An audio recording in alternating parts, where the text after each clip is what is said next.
steps should I take to prepare my credit for a home purchase?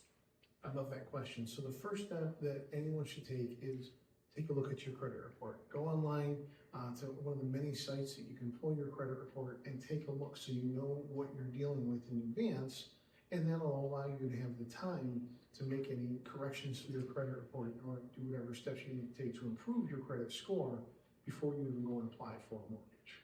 Okay, so if you, for instance, see something on there and you've paid that off, then you notify the credit reporting agency that you've done so, and that'll come off of your record?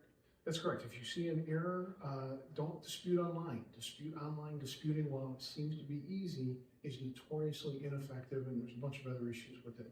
So don't dispute online. Through the mail, send a letter, or even better, hire an expert to handle it for you.